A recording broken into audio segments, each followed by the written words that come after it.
পালং শাক তৈরি করার জন্য পালং শাকগুলোকে কেটে নিচ্ছি। পালং শাকটা কড়াইতে দিয়ে দিচ্ছি, অল্প জল দিয়ে দিচ্ছি, লঙ্কা দিয়ে দিচ্ছি,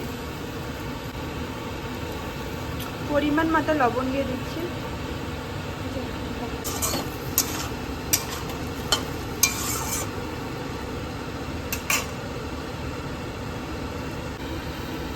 এখন কিছুক্ষণের জন্য ঢেকে দেব। এখন ঢাকনাটা সরিয়ে দিচ্ছি।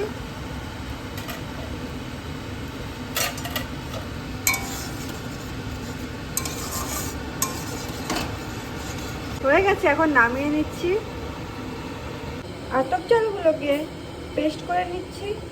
কড়াইতে তেল দিয়ে দিচ্ছি।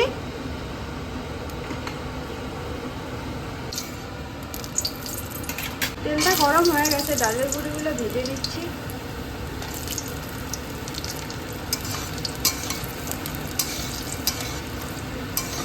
হয়ে গেছে, এখন নামিয়ে নিচ্ছি। ওই তেলে শুকনো লঙ্কাগুলো ভেজে নিচ্ছি, পেঁয়াজগুলো ভেজে নিচ্ছি।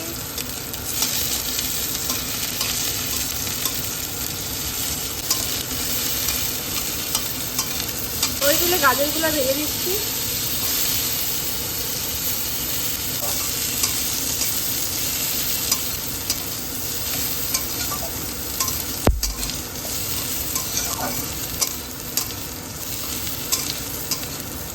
আগে থেকে সিদ্ধ করা শাকগুলো দিয়ে দিচ্ছি।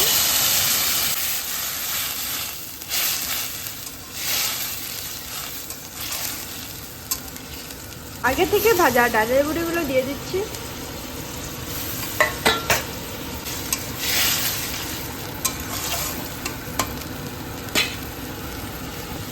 পরিমাণ মতো হলুদ দিয়ে দিচ্ছি।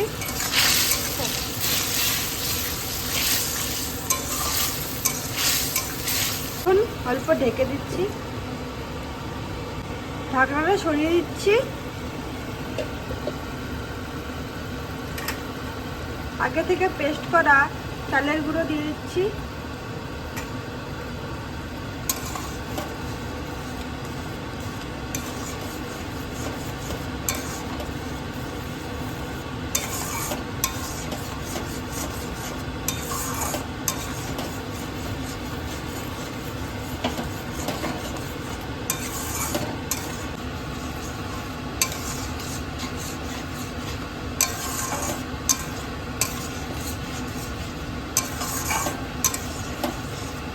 হয়ে গেছে, এখন নামিয়ে নিচ্ছি। ঝোল পালং শাক তৈরি।